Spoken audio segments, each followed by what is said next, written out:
Amén, sí, se saludaron. Ahí están un poco tímidos, saludándose. Hola, que Dios le bendiga. Amén. Pero bueno, estamos contentos. ¿Cuántos están contentos de estar hoy aquí? Amén. Levante la mano los contentos. Y al que no haya levantado la mano, voltéese usted y dígale, esté contento, hombre, ya basta también de esa amargura. Amén.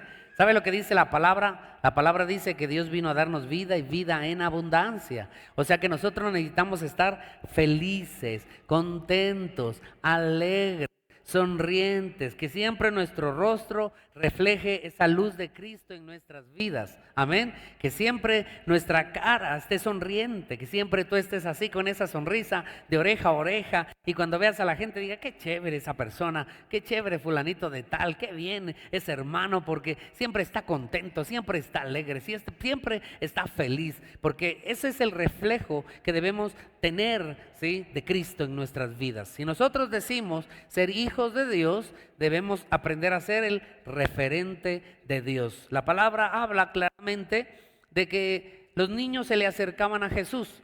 Y tú te imaginas cómo sería Jesús. ¿Será que era amargado, bravucón? ¿Será que tenía cara de bulldozer? ¿Sí? Yo creo que era un hombre alegre, ¿no es cierto? Feliz, con un rostro resplandeciente, que les hacía chistes a los niños, que les hacía cosquillas. Por esa razón los niños fácilmente se acercaban a ellos. Esa es la forma en la que nosotros debemos llevar nuestras vidas y estar como tal. Esa es la forma en la que debemos relacionarnos. Este mes de marzo nosotros hemos estado hablando sobre un tema muy particular, importante, necesario en nuestras vidas como cristianos. Hemos estado hablando sobre la identidad y quiero recordarte algunas cositas que hemos tratado, que el anterior domingo, por ejemplo, explicábamos que cuando llega Eva, estaba Eva en el huerto del Edén, viene Satanás y le dice a Eva, le dice, mira Eva, yo quiero llevarte para que tú puedas comerte el fruto, porque Dios no te ha contado, Dios no te ha dicho. Pero si comes el fruto, este fruto lo que hará es que te vuelvas semejante o similar a Dios, le dice. Y viene Eva y accede, acepta a comer el fruto, ¿sí?, accede ante la tentación que el Satanás le estaba poniendo y se come el fruto. Pero ahí hay un gran problema, porque Eva no se daba cuenta, ¿sí?, no lo recordaba, tal vez no lo entendía, no discernía de que ella fue constituida, según lo que dice la palabra, a imagen y semejanza de Dios. O sea que lo que el diablo le estaba ofreciendo era algo que ella ya era. Ella ya era semejante a Dios, porque le dice, cómete el fruto y serás igual que Dios. Pero ella no se daba cuenta que ya era igual que Dios. Amén. Y esa es la forma en la que el enemigo muchas veces va a atacar tu vida, va a atacar sobre todo tu identidad. Sí, va a dañarla como tal. Y lo importante por eso es que en el mes de marzo hemos reforzado la identidad en nuestras vidas, entendiendo como primera medida que somos hijos de Dios. ¿Cuántos hijos de Dios hay en este lugar? Amén. Dígale a su vecino, dígale, tú también tienes cara de hijo de Dios. Dígale. Pero de verdad, voltéese a verlo a la cara, mírelo a la cara y dígale, también tienes cara de hijo de Dios. Dígale, un poco feo, pero hijo de Dios al fin y al cabo. Amén. ¿Sí?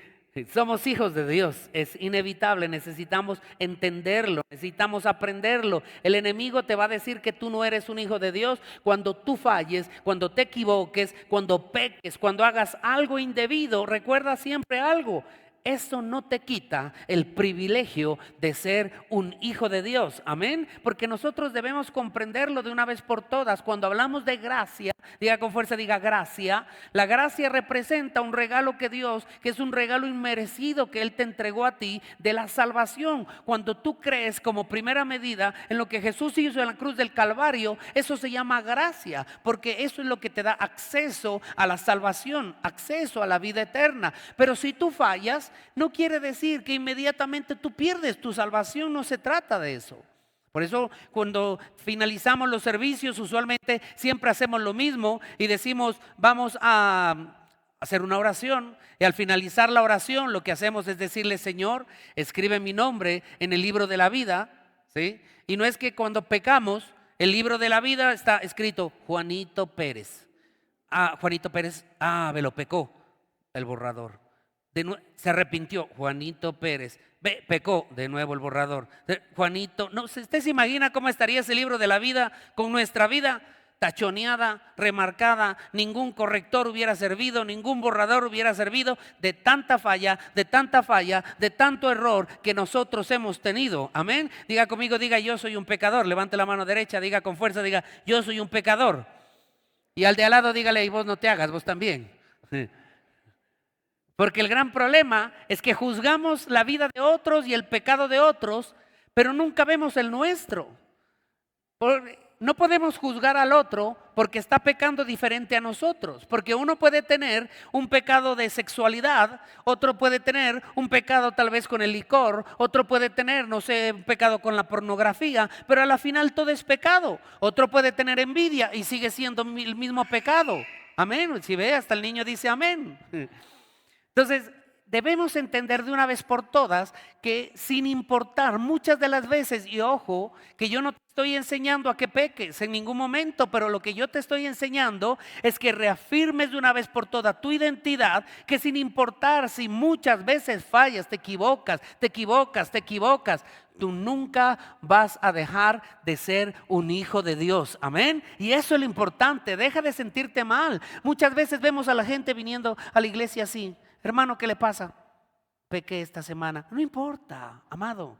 Dios te ama de la misma forma. Dios te quiere de la misma manera. Dios te recibe de la misma forma como recibió al hijo pródigo. Que dice la palabra que él recibió toda la herencia, recibió todo el dinero que le pertenecía a él. Ojo, que una herencia se pide cuando el padre se muere, pero el padre accede a darle todo. Y va y se gasta, deshace, hace y deshace, se gasta todo. Y cuando él regresa arrepentido, porque muchas veces tenemos que estar igual que el hijo pródigo, comiendo junto a los cerdos, las algarrobas de los cerdos. Y el hijo pródigo dice que burro, si mejor que lo que estoy comiendo ahora, come un empleado, un siervo de mi papá, mejor me voy a con mi papá. Y ahí es donde venimos a la iglesia.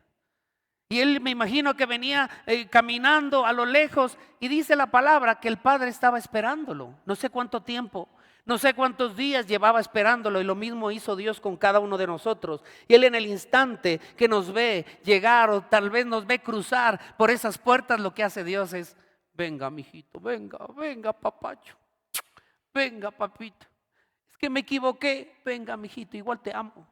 Porque eso no te va a hacer dejar de que seas un hijo de Dios. Vuelvo y repito, no te estoy diciendo que peques, pero si pecas, no te preocupes, que hay millones de personas que están haciendo lo mismo. No te estoy diciendo que peques, pero no te dejes engañar por el enemigo, diciéndote que ya no eres un hijo de Dios, que no mereces su bendición, que no mereces su cobertura, que no mereces su provisión, que no mereces su sanidad, porque eso es lo que el enemigo nos viene a engañar, eso es lo que el enemigo nos viene a decir. Cuando marcamos nuestra identidad y entendemos sobre todo esto que es inentendible sobre gracia, entendemos que ese apellido de hijo de Dios no me lo puede quitar absolutamente nadie. La palabra dice: nadie los arrebatará de mi mano. Eso dice la palabra. Yo no lo podía entender. Créeme que cuando yo estudié gracia, yo no lo podía entender, porque yo quería mandar al infierno a todo el mundo. Amén. Decía, pecó para el infierno, porque así somos como seres humanos. Por esa razón, no es por obras la salvación. Por esa razón, solamente es creyendo en lo que Jesús hizo en la cruz del Calvario. Así que nadie venga aquí a la iglesia a hacerse el santo, al que nada hace, al que le salen alas, capaz la aureola, ya casi vuela, casi mejor dicho, lo arrebata el Señor. Ya no, amado, no se sienta más que otros, porque a la final yo sé que tú puedes tener una falla, un pecado en tu interior que nadie lo ve. Tal vez envidias a tu amigo, envidias a tu hermano, tal vez tienes falta de perdón, tal vez tienes resentimiento en tu corazón. Nadie lo puede ver, pero Dios sí lo puede ver.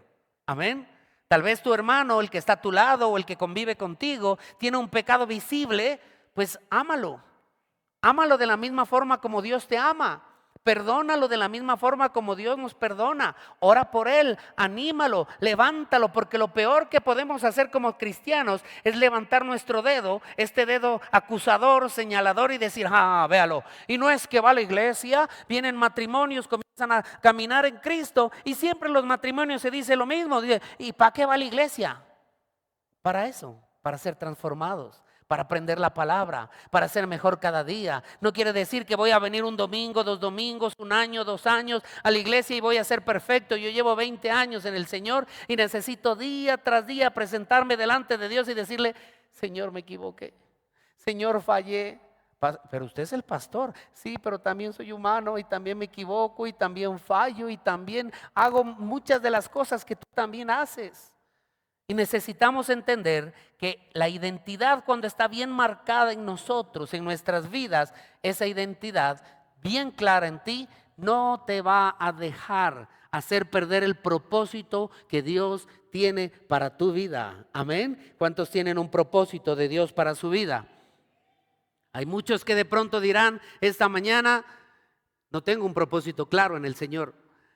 No sé cuál es el propósito que yo tengo en Dios. Amado, lo vas a descubrir, no te preocupes. Porque el propósito no solo es estudiar.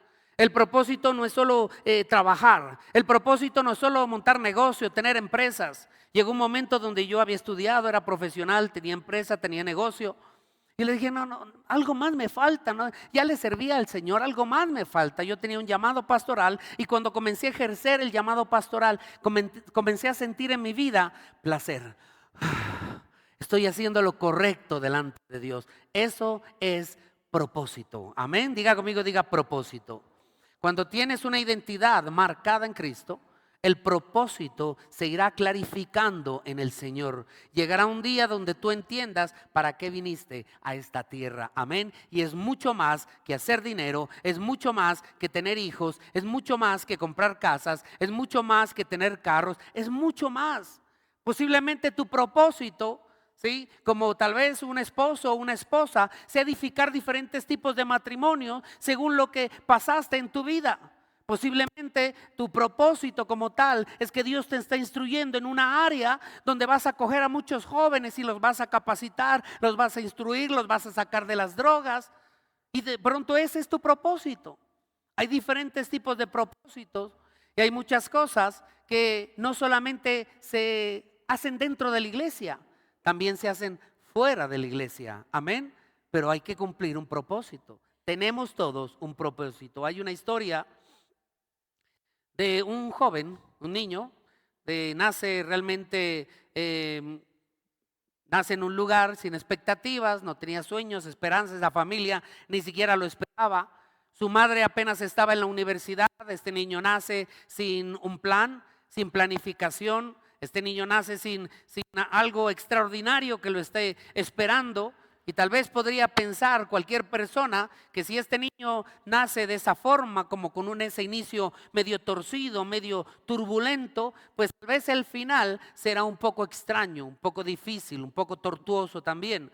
Pero sin embargo, este niño creció, aprendió a desenvolverse en muchas de sus áreas, ¿sí? Y tal vez posiblemente en ciertos momentos de su vida no miraba un plan o no miraba como un camino como tal, pero él se obsesionó en crear, imaginar, empujar la tecnología hacia donde nadie la había empujado. Él cambió muchas de las formas en la que escuchamos o escuchábamos música, en la que trabajábamos, en la forma en la que nos comunicamos y hasta la forma de sostener un teléfono. Él cambió muchas cosas, tal vez no nos damos cuenta.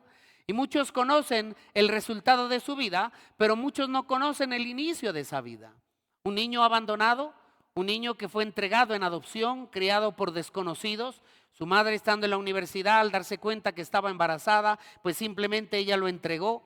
Y tal vez, vuelvo y repito, si este niño no hubiera entendido que él tenía un propósito, un plan en esta tierra, simplemente su camino se hubiera frustrado y no hubiera hecho absolutamente nada, ni nada en la tierra como tal. Pero este hombre dejó bien marcado algo bien especial. Nació en California y él es Steve Jobs, que se convirtió en el cofundador de Apple. Y es un hombre que modificó muchas cosas en el área tecnológica y en la parte de computación, en el área de telefonía. Pero según cómo comenzó su inicio en esta tierra, posiblemente hubiéramos podido pensar de que no iba a tener un gran futuro. Yo te pregunto a ti, ¿Cómo tú naciste? ¿Cómo viniste a la tierra? De pronto, no sé, tú dices, no, yo no fui planeado, no, yo no, nadie me planeó, yo fui un susto, sí, mi madre estaba cansada de vivir con mis abuelos y se voló con mi papá y ahí justo nací, o soy causa de una violación o cosas como esas. Y realmente déjame decirte algo. No importa cómo viniste a esta tierra, lo importante es cómo tú sales de ella. Amén. No importa las razones, la forma, el mecanismo, el método que tal vez Dios utilizó para que tú puedas venir a la vida, pero entiende algo de que tú tienes un propósito en el Señor. ¿Cuántos pueden creer que tienen un propósito en el Señor? Amén. Dígale a su vecino, dígale, tú tienes un propósito en el Señor. Pero dígaselo con fuerza, dígale, tú tienes un propósito en el Señor. Amén. Yo me imagino que este niño se preguntaba, ¿por qué no se quedaron conmigo? ¿Por qué no nací en otro lugar? Yo sé que de pronto tú dirías, ¿por qué no nací en otro país? No sé, yo tengo un pensamiento de que hubiera nacido en Estados Unidos o en Francia. Me hubiera gustado hablar francés, hasta más bonito, se hubiera sentido. Y de pronto hubiera sido mejor. Y sabes, eso no determina lo que tú vas a llegar a ser. Cuando tú tienes una identidad extremadamente bien marcada en el Señor, tú vas a encontrar un camino en Dios. Amén. Y hay gente que tal vez su historia comienza mal. ¿Cuántos de los que están en este lugar comenzó una historia mal? No levante la mano, tranquilo, no se preocupe. Amén. Mi historia, ¿sabes cómo comenzó? Pues yo ya no era un niño planeado. Ya nace mi hermana mayor, y yo era un niño donde dijeron, bueno, ya no vamos a tener más hijos. Mi mamá se puso un anticonceptivo, ¿sí? La T, no sé si se acuerdan, o se utilizaba una T, no sé realmente si era la T así, TT, o era como un metal en la parte del útero, ¿sí? Pero dicen las malas lenguas, mi madre dice que yo nací con la T en los churos, aquí, ¿sí? En los crespos. O sea que yo no tenía que haber nacido. Yo fui un niño no planeado, ¿sí? Yo fui un niño que no tenía que estar aquí. Ni siquiera, imagínense quién les estuviera predicando el día de hoy. Hubiera sido desastroso, imagínense. Amén. Pero es importante entender que muchos de nosotros no fuimos planeados, pero Dios tenía un plan. Amén. Dios tiene siempre un plan. Tu historia puede haber comenzado de una forma inesperada, pero eso no significa que tú y tu nacimiento sea un accidente. Tú no eres un accidente, amado. Tú no eres simplemente el resultado de una noche de pasión. No, no, no, no. Tú eres un plan. Diga con fuerza, diga, yo soy un plan. Levante la mano derecha y donde está diga, yo soy un plan. Eres un plan, y eres un plan maravilloso. Amén. Porque la forma en la que comenzó tu vida no va a diseñar o no va a hacer, a marcar la identidad que tú debes tener en Cristo. Amén. La forma en la que comenzó tu vida no marca el propósito que tienes en el Señor. Y hay una historia que a mí me encanta. Me encanta porque el entorno o la forma en la que hoy la vamos a contar te va a dar una visión un poco diferente de lo que representa la vida o el propósito, la identidad que debemos marcar, ¿sí? En cada uno de nosotros. Esta es la historia de Esaú. Y yo sé que tú la conoces. Esaú es el hermano de Jacob, y por supuesto, no me tienes que decir, esa historia la conocemos porque siempre decimos, hablamos y predicamos de lo mismo. Vendió la primogenitura, y eso es lo único que nosotros tal vez decimos o nombramos de que vendió la primogenitura. Pareciera que de esa historia de la vida de Esaú, lo único que pudiéramos aprender es de que él vendió. Pero yo quiero que hagamos un poco de análisis, que reflexionemos en base a la vida en la que estaba pasando, ¿sí? Este hombre Esaú, y una de las razones por las que lo lleva las circunstancias a pasar o a vivir, sentir lo que sentía, para poder pensar lo que estaba pensando. Amén. Isaac y Rebeca no vivían tal vez en la comodidad como ahora nosotros vivimos, en una comunidad con tecnología, en la urbanidad, en la ciudad. Más bien recuerda que las familias en ese tiempo eran familias de campo, tenían rebaños, eran seminómadas, bebían agua de los pozos, y la supervivencia diaria era bastante fuerte. Por esa razón era demasiado importante en las familias judías, ¿sí? En las familias hebreas, de que los primogénitos sean preferiblemente hombres. ¿Por qué razón? Porque eran una mano de trabajo, una mano que ayudaba, una mano que aportaba como tal a la labor día tras día de lo que pasaba. Amén. Pero miramos nosotros en esta historia que dice Génesis capítulo 25, versículo 22. Dice, y los hijos luchaban dentro de ella y dijo, si es así, ¿para qué vivo yo? Mire cómo la mamá estaba hablando, ¿para qué vivo yo? Y fue a consultar a Dios. Eso dice la palabra. Lo que pasaba es que estaba Esaú y estaba Jacob en la barriga y ellos estaban peleando. Imagínense, desde tan chiquitines ya se estaban peleando. Ni siquiera necesitaron tener unos añitos ni aprender a caminar para ya estarse dando de puñetes ahí en la barriga. Y la mamá dice, pero ¿cómo es posible estos otros peleando aquí? ¿Cómo es posible? Estos se están dando ahí de puñetes. Pero hay algo especial que Dios le dice en el versículo 23. Dice, y le respondió Jehová, dos naciones hay en tu seno y dos pueblos serán divididos desde sus entrañas.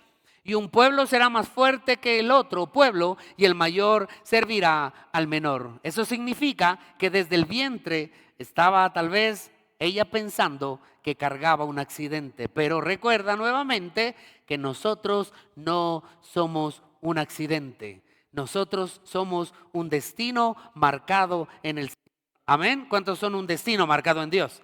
Tú pensabas que fuiste un accidente, pues el día de hoy debes salir diciendo, no me había dado cuenta, pero he sido un plan maravilloso de parte de Dios. Versículo 25 dice, y salió el primero rubio y era todo velludo y como una pelliza y le llamaron su nombre Esaú. Y la Biblia lo representa y lo describe físicamente como rojizo, cubierto de mucho pelo, fuerte y distinto al otro. Porque en ese tiempo eran un poco más trigueños, eran un poco más negritos, pero Esaú era diferente. Y desde ya, eso es lo que comenzó a marcar en la vida de Esaú, de que comenzaron a tildarlo, ¿sí? De una forma, porque era diferente al resto. Y siempre la gente va a hacer lo mismo contigo, te va a tildar, te va a poner sobrenombres, te va a marcar, te va a señalar, te va a decir según tu apariencia, según la apariencia que tienes. Te va a decir aparentemente lo que ellos piensan de ti. Pero es sorprendente porque desde el primer segundo de vida a Esaú le comenzaron a pegar o le comenzaron a torcer, a dañar la identidad según lo que ellos miraban. Antes de tal vez que él comenzara a caminar o desarrollarse, ya comenzaron a determinarlo, a dictarlo según lo que la gente podía mirar en su exterior. Y hoy pasa exactamente eso. La gente te define por tu apariencia, por tu error, por tu pasado y por lo que ellos pueden ver. Amén. Y debes entender algo.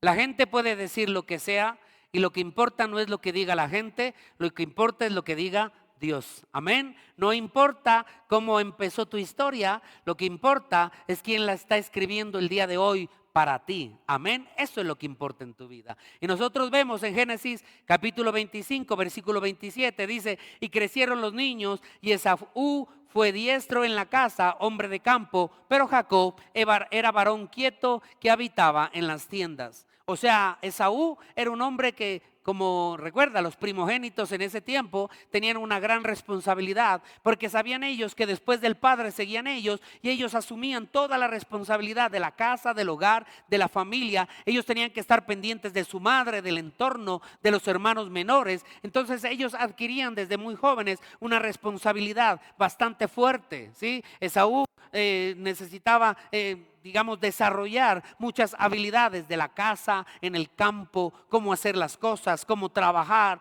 el ritmo del desierto, un ritmo pesado, un ritmo de trabajo, era rudo, trabajaba en el terreno. Y Jacob era diferente porque la palabra dice de que Jacob, en cambio, él trabajaba en tiendas. Él era más administrativo, él estaba más cerca de casa, él estaba más cerca del hogar. Y seguimos leyendo en el versículo 28 y dice, y amó Isaac a Esaú porque comía de su casa, mas Rebeca amaba a Jacob. De nuevo dice, Isaac amaba a Esaú. Diga conmigo, diga, Isaac amaba a Esaú. O sea, el papá amaba a Esaú. Y dice la palabra, y Rebeca, la mamá, amaba a Jacob. Parecido a muchos hogares actuales, ¿no es cierto? Y hay un gran problema y que no entendemos, y es que Esaú vivió en un hogar donde al parecer no sentía el amor de su madre, porque él miraba la preferencia de su madre hacia su hermano Jacob y él sentía en su corazón que era un joven o era un niño o era un adulto rechazado. Yo te hago que tú puedas pensar en algo. ¿Será que en algún momento tú en tu vida has podido sentir algo similar, donde sientes preferencia por los demás, preferencia por tus primos, preferencia por tus hermanos, preferencia por tu hermana, preferencia por alguien, por un primo, por alguien especial, y que tú siempre te sentiste rechazado? Que tú siempre te sentiste el segundo, siempre te sentiste como si fueras después, tú no importas tanto, el que importa es tal persona, lo que dice tal persona es lo que prevalece, no tú, es el otro. Eso sentía Esaú. Esaú sentía el desamor de su madre y él creció con ese desamor como tal. Él tuvo que aprender a desarrollarse en medio de un hogar donde existía preferencias. Génesis, nosotros en el capítulo 25, versículo 29, versículo 32, dice: he aquí, yo me voy a morir. Y te voy a contar un poco lo que estaba pasando. Recuerda que Esaú, ¿dónde trabajaba Esaú? En el campo. Diga conmigo, en el campo. ¿Dónde trabajaba Esaú? En el campo. Diga conmigo, en el campo. ¿Sí estamos aquí todavía? Sí, no, ya. Algunos que ya se fueron a la nebulosa. Entonces, Esaú trabajaba en el campo. Dice la palabra de que Esaú tuvo una jornada extenuante, como muchas veces tenemos esas jornadas complejas, cansadas, que llegamos hambrientos a la casa y llegamos con ganas de comer lo que sea, ¿no es cierto? Lo que se nos atraviese nos comemos. Esaú llegó ese día de esa forma, tenía mucho hambre, demasiado hambre. Y siempre lo juzgamos a Esaú porque decimos: es que él vendió la primogenitura. Pero hoy quiero explicarte algo. Lo que pasa es que muchas veces lo que pasa dentro del hogar, dentro de la familia, lo que pasa en la infancia, daña la identidad. Lo que pasa en tu entorno daña tu identidad y te hace perder el foco de lo eterno por lo urgente. De nuevo, te hace perder el foco o te hace perder la importancia de lo que tú tienes, que es lo eterno, por muchas veces tomar decisiones por lo urgente. Lo urgente para Esaú era comer, porque necesitaba saciar el hambre que él tenía. Y viene y le dice al hermano, le dice: ay, ve Jacob, tú que estás aquí en casa, estás cocinando, qué ricos los frijolitos que te estás comiendo, que te estás cocinando, ¿por qué no me compartes un poco? Y viene ahí la negociación entre ellos, esa charla un poco incómoda, y le dice: bueno, pero véndeme tu primogenitura. Y Esaú termina diciéndole lo siguiente, versículo 32. La palabra dice: he aquí, yo me voy a morir. ¿A qué se va? ¿A qué? Diga conmigo, diga: a morir. Yo te hago una pregunta. ¿Qué le haría pensar a Esaú que él se iba a morir? ¿Que para qué le iba a servir el privilegio de ser primogénito?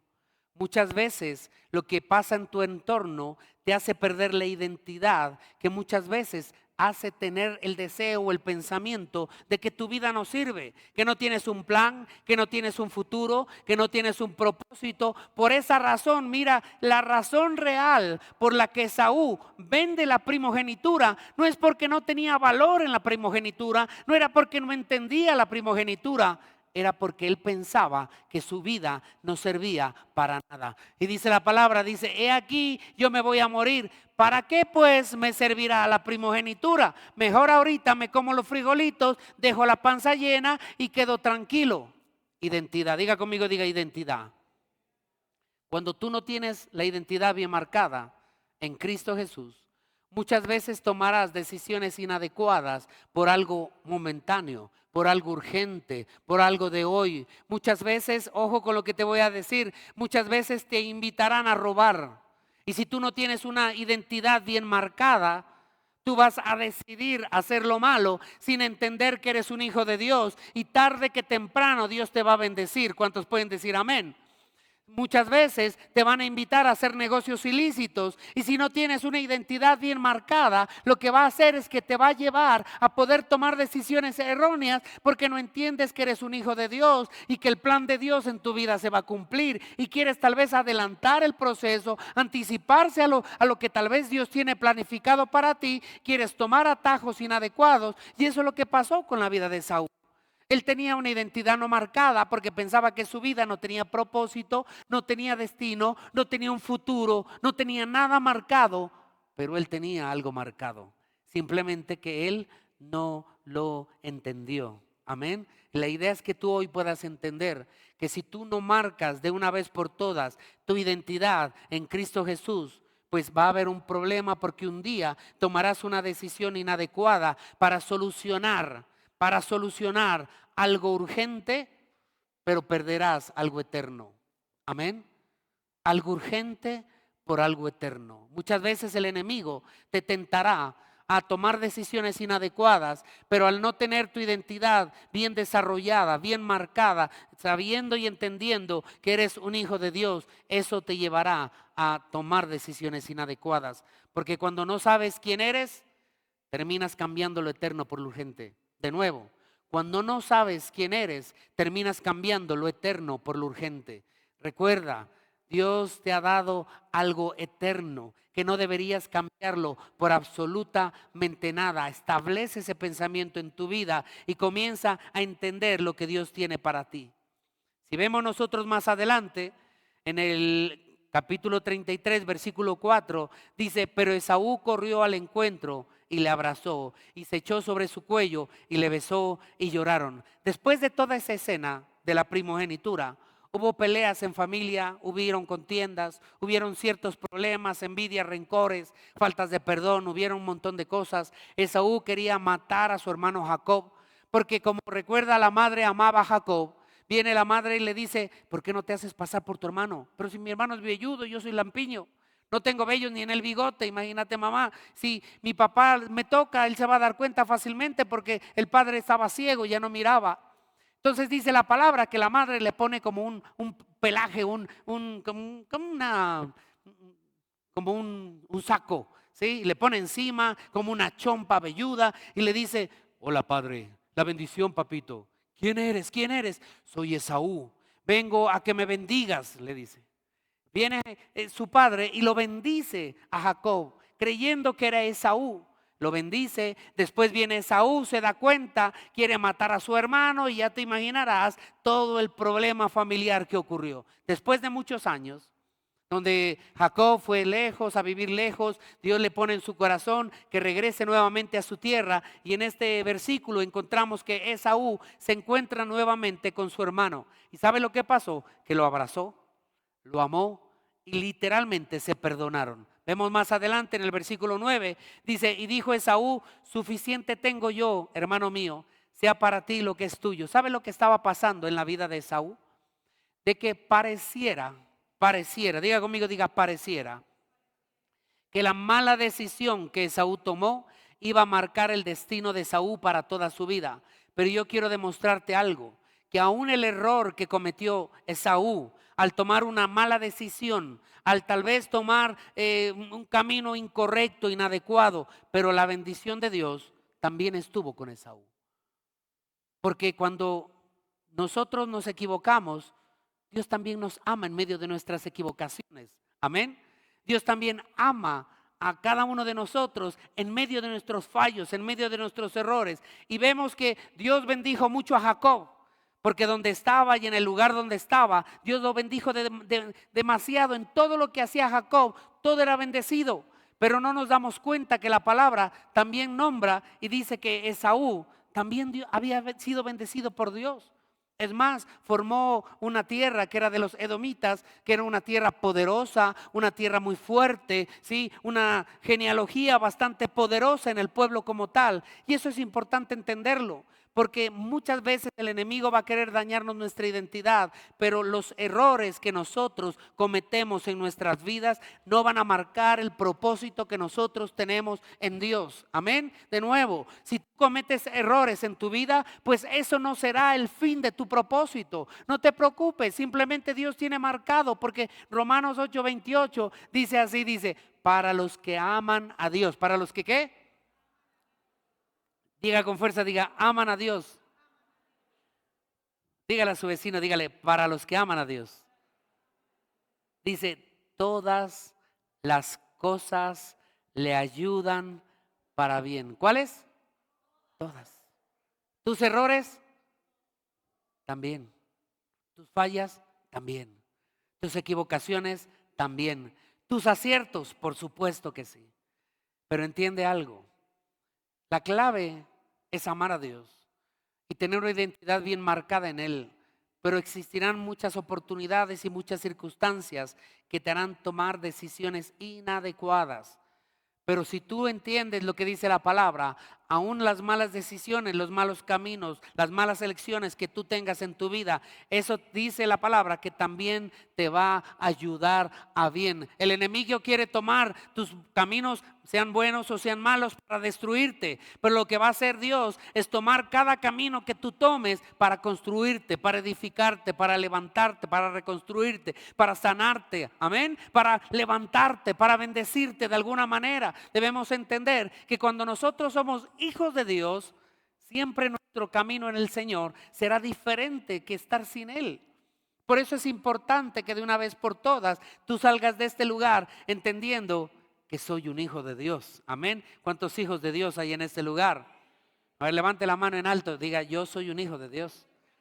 Diga, pero dígalo con fuerza, diga: yo soy un hijo de Dios. Amén. Somos unos hijos maravillosos de Dios, con muchas fallas, con muchos errores, pero con un propósito marcado en el Señor.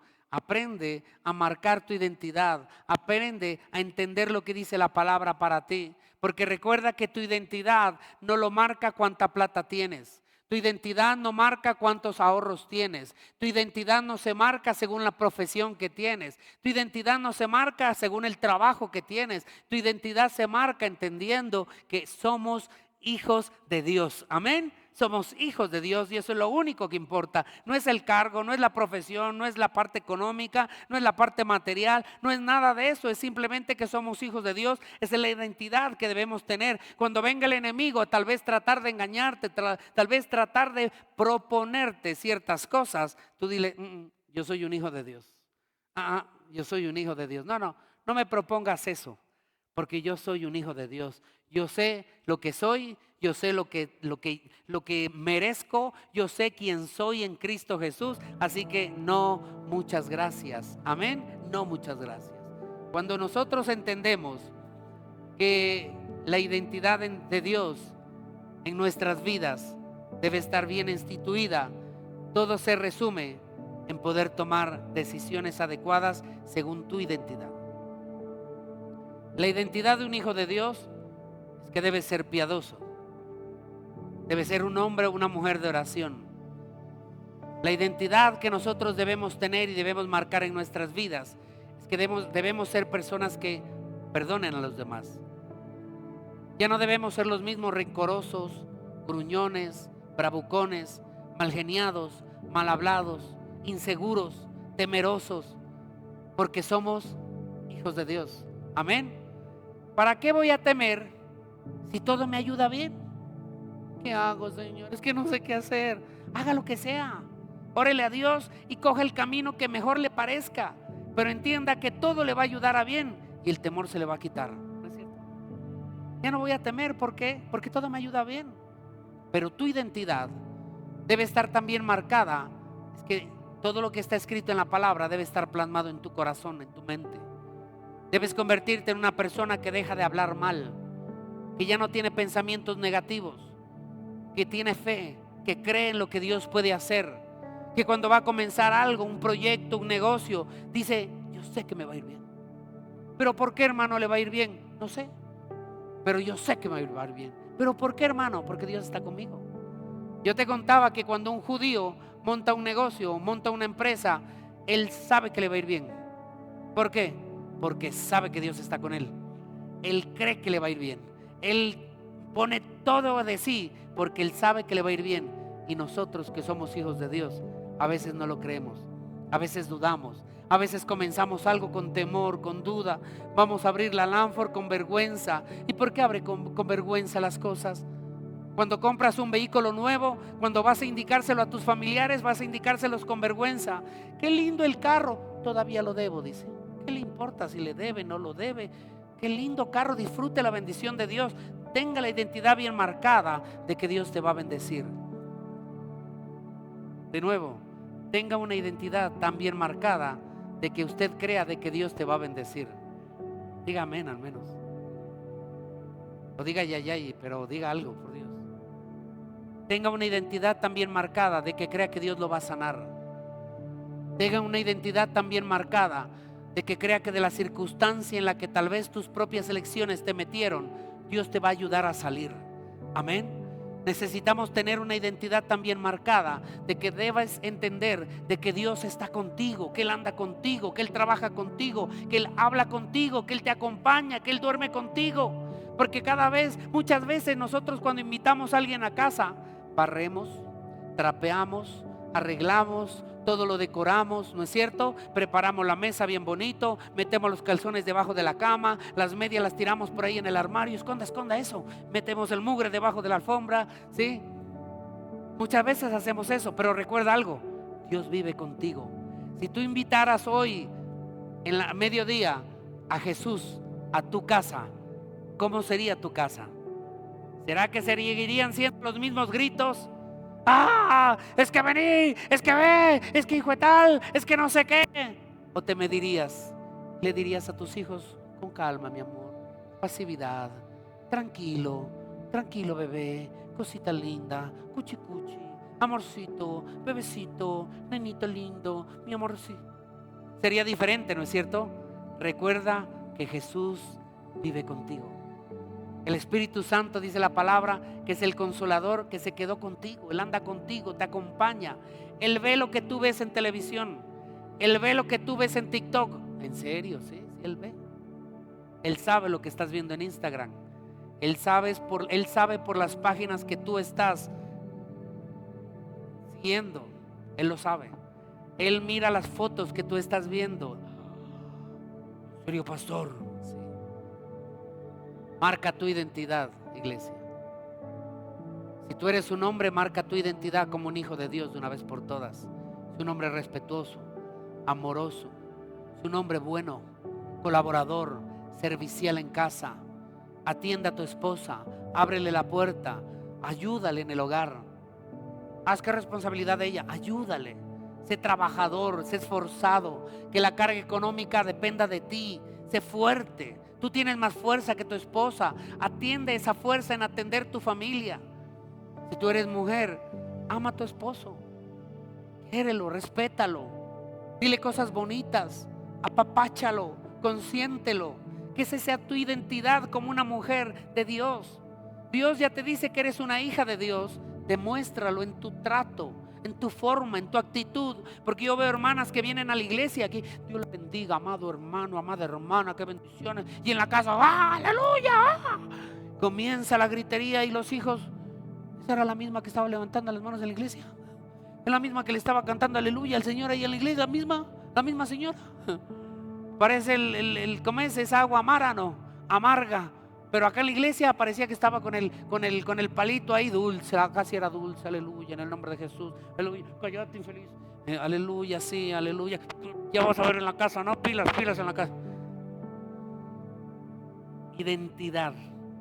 Necesitas tener tu identidad bien marcada. Estás en la iglesia, aleluya, aleluya. Estás con tus amigos, aleluya, aleluya. No, aleluya. Identidad bien marcada. Necesitamos ser hijos de Dios. Cuando tú eres o tienes o comienzas a trabajar en tu identidad, comienzas a entender que tú tienes un lugar en el cielo. Amén. Tú tienes un lugar ¿dónde? En el cielo. Compórtate como tal. Compórtate como tal. Habla como tal. Camina como tal. Vístete como tal. No queremos ver en la calle a hijos de Dios que vayan caminando y que va pasando una niña bonita y uy, maravillas que ha hecho el Señor, aleluya. No, amado, no. Tenga una identidad bien marcada. Cierre los ojos y diga aleluya en el nombre de Jesús. Reprendo al diablo. Y siga caminando derecho. Amén. Si usted mira algo en internet o en el televisor, pase la imagen, tenga una identidad bien marcada. Porque usted está viendo películas con sus hijos y le dice, tápese los ojos. ¿Sabe qué me dicen mis hijos? Tú también tápatelos. Pues sí. Pero no, ustedes tápenselo. No, yo sí puedo ver. A ver, tenemos que aprender. No, identidad. Tu familia tiene que tener identidad. Marca esa identidad de hijos de Dios en casa. Eres un hijo de Dios, eres una hija de Dios. Amén. Y esa identidad de hijo de Dios debe quedar plasmada en el corazón de tus hijos. Yo conversaba con mi hijo mayor. Y los hijos, como tienen unas ideas medio raras, pero no son nuestros hijos, sino son los jóvenes. Cuando tú eras joven también pensabas al revés, ¿no es cierto? Y él a veces piensa cosas, ¿sí? Mira su entorno, mira a sus amigos, mira a las familias de sus amigos, tiene ciertos pensamientos, erróneos algunos, acertados otros. Mi función como padre es marcarle una identidad a él en su vida, en su hombría, en la forma de hacer las cosas. Y yo le decía, sabes, mi hijo, tú debes entender algo. La mejor herencia que nosotros como padres te vamos a dejar no son propiedades, no son casas, no es economía. La mejor herencia que tú tienes para construir una vida es tener la presencia de Dios, le decía.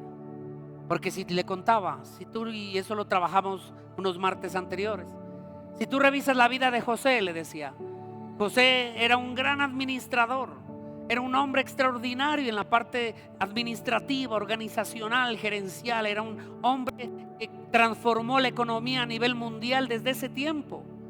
Pero en la palabra exalta muchas veces lo mismo. Dios estaba con José. Dios estaba con José. Dios estaba con José. Lo nombra unas 3 o 4 veces contando la historia de José. Y yo le decía, eso es lo que yo quiero que pase en tu vida, le decía. Que Dios esté contigo.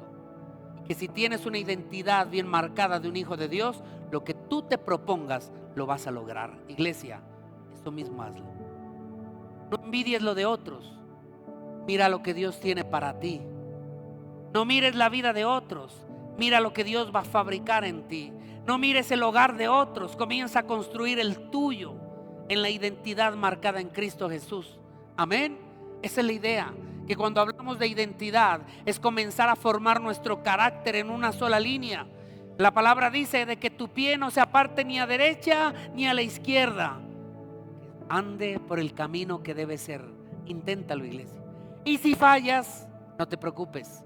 Recuerda que eres un hijo de Dios, pero síguelo intentando. Y si fallas, recuérdalo que eres un hijo de Dios y síguelo intentándolo. Y si fallas, recuérdalo que eres un hijo de Dios y lo vas a seguir intentando toda la vida hasta que mueras.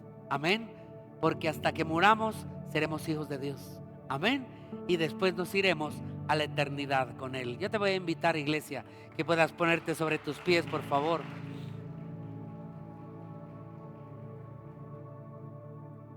Diga conmigo, diga, yo no fui un accidente.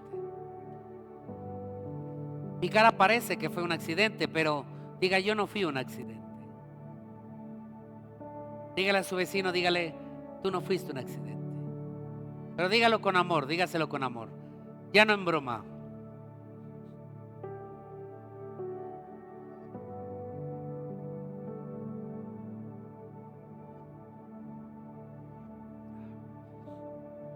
No fuimos un accidente, amén. Tal vez pudiste haber nacido con un sistema de planificar, pero no fuiste un accidente. Dios tenía planificada tu vida ya, de que nacieras, de que te desarrollaras. Dios tenía planificado de que vinieras a esta iglesia. Amén. Créemelo de todo corazón. Hay muchas más cosas que Dios te va a poner a hacer, pero hasta hoy estás cumpliendo el plan de Dios. Tenlo en cuenta. Dios tiene un plan maravilloso con cada uno de nosotros. Y eso es lo que debes irte a casa a decir, yo tengo un plan. Yo tengo un plan. Que cuando el enemigo te quiera tentar, te quiera seducir a cualquier tipo de cosas, tú di, yo tengo un plan. Yo tengo un plan. Yo lo contaba el día miércoles. Le decía, por ejemplo, en mi familia, todos los Narváez son divorciados. Cuando yo recién me casé, yo tenía el llamado pastoral y muchas veces posiblemente se hubieran podido presentar ciertas cosas, pero yo siempre en mi mente decía, Dios tiene un plan con mi vida. Dios tiene un plan con mi vida.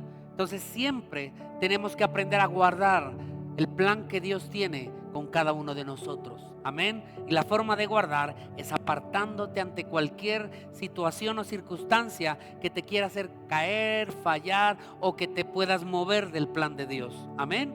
La idea es que siempre puedas permanecer dentro del plan de Dios. Cada decisión que tomes, cada trabajo que decidas, cada elección que hagas en tu casa, en tu familia, en tu hogar, te alineen más al plan de Dios. No te alejen más del plan de Dios, sino te alineen al plan de Dios. Amén. Yo te voy a invitar que cierres tus ojos. Vamos a orar. Padre amado Dios, esta mañana, Rey, te queremos dar las gracias por este día, Señor. Hoy oramos porque entendemos que tenemos un plan contigo, Señor. ¿Ves? Desde que nacimos nuestra identidad fue un poco torcida, un poco dañada, Señor, por las circunstancias, por nuestros padres, por el entorno, Señor, por la cultura. Pero hoy entendemos, Dios, de que tenemos una identidad bien marcada y como primera medida que somos hijos tuyos, Dios. Que cada uno de nosotros nos vamos a comenzar a comportar según nuestra identidad. Que pensaremos como un hijo de Dios, hablaremos como un hijo de Dios, que Dios sentiremos a nuestros sentimientos, Dios comenzará a gestarse según como un hijo de Dios. Hoy queremos aprender a tener esa identidad bien definida, bien marcada en nosotros, Dios. Hoy también entendemos que tenemos un propósito claro en ti, Señor, un propósito claro. Si tal vez alguno de mis hermanos todavía no entiende el propósito, hoy te pido, Dios, que puedas mostrarles el propósito, que puedan descubrirlo, Dios. Tal vez está en el trabajo, en las labores, en enseñar a otros su labor. Tal vez es ayudar a otros que salgan de las drogas, a establecer a matrimonios que puedan unirse, que puedan recomponer su hogar. Tal vez ayudar a jóvenes, tal vez ayudar a madres, tal vez ayudar a mujeres, Señor, tal vez ayudar a varones también, Dios. Hoy oramos para que cada persona que está en este lugar pueda encontrar ese propósito en ti, Señor, y que nunca su identidad pueda ser dañada por el enemigo, Señor. Hoy en el poderoso nombre de Jesús te damos las gracias, Dios. Amén, amén y amén. Y dale un fuerte aplauso ahí donde estás.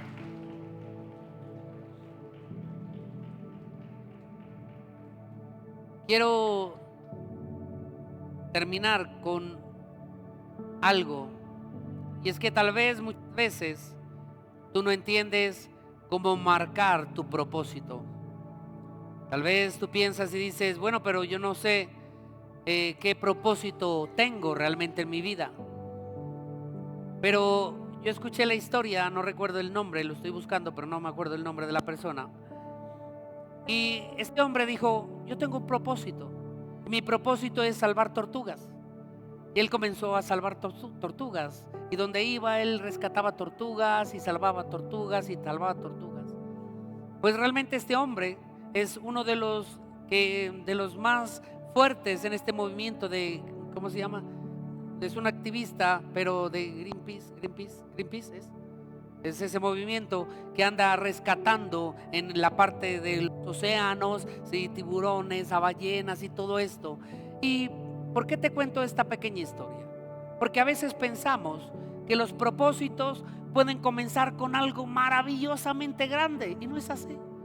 De pronto tu propósito simplemente comienza hablando con una mujer, hablando con un varón, hablando con un hogar, con una familia, predicándole a alguien, presentándole a Cristo a otra persona. De pronto tu propósito, no sé, es salir a predicar a las calles, es ir a hospitales. De pronto tu propósito es trabajar, aparte de las labores que tú haces en el área secular, es trabajar de pronto en clínicas de rehabilitación, no lo sé. Pero entiende que hay un propósito que nosotros vamos a cumplir en esta tierra y debemos preguntarle al Señor cuál es y comenzar a trabajar en ese propósito. Amén, iglesia. La idea es que esta semana tú puedas orarle a Dios para que puedas encontrar el propósito, que sigas reafirmando esa identidad fuerte que hay en ti como un hijo de Dios y puedas trabajar en eso.